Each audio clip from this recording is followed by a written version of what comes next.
right, now we have Sister Tiffany Martinez with her assistant Lyric Allah, and they will be handling the subject Epaphroditus, have respect for trustworthy men.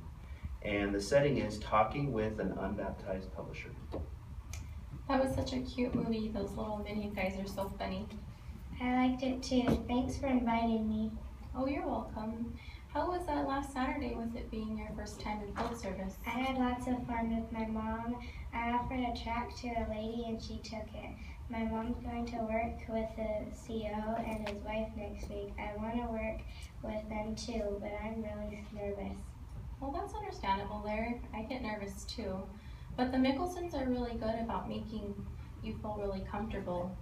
Perhaps if we go over some reasons why they visit the congregation, maybe that will put you at ease.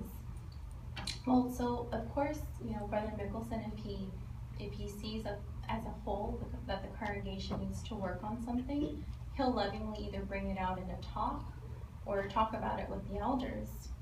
But the most important reason why they come is to encourage and upbuild the congregation. Have you ever heard of the Bible character Epaphroditus? No, but that sounds like a disease. It kind of does. Well, let me tell you a little about him.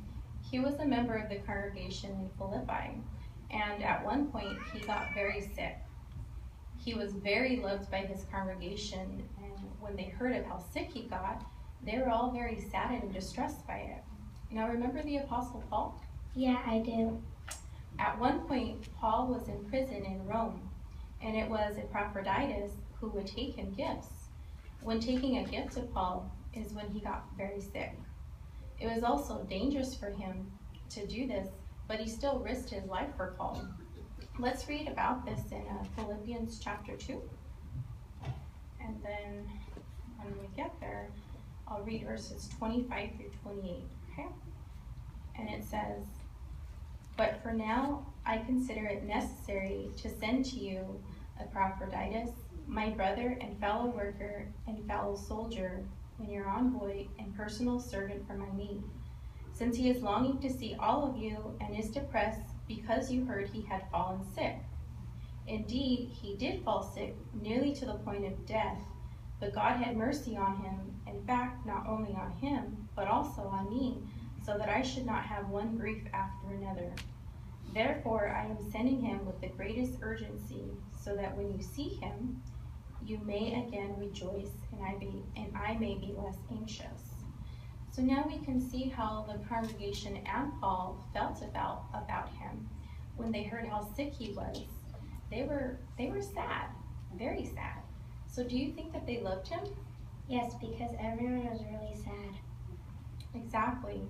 So now let's read on and see how Paul told the congregation to treat Epaphroditus. Would you mind reading verses 29 and 30?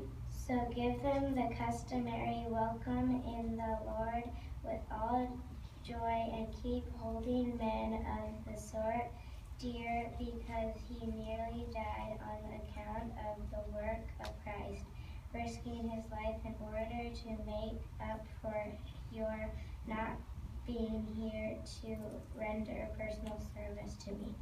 Thank you. That was really good, Larry. So Paul told the congregation to welcome him with joy and to hold men like him very dear to them. So let me ask you, do you think we have men like Epaphroditus in our congregation? Yeah, you mean like the elders? Yes, exactly, definitely. And we also have like the ministerial servants. We have ones who work at Bethel, who serve in other countries, and of course, circuit overseers and their wives. They work hard for the congregation to help us, to help me, you, your mom and dad.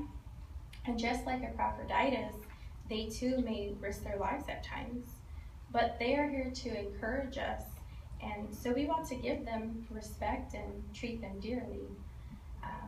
But we all can encourage one another because we are all fellow workers. So maybe remembering that they're coming to encourage you may make you feel a little bit more comfortable when working with them. They're just here to help you. And I know like you've encouraged me just because as a young person, you know, you're wanting to serve Jehovah, and I know they'll feel the same. They like to work with young ones. Thanks, Tiffany. You're welcome.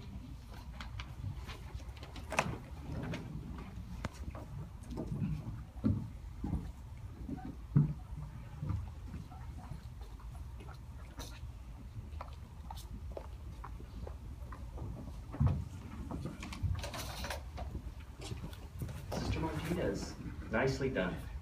I really enjoyed your calmness when you were talking with her.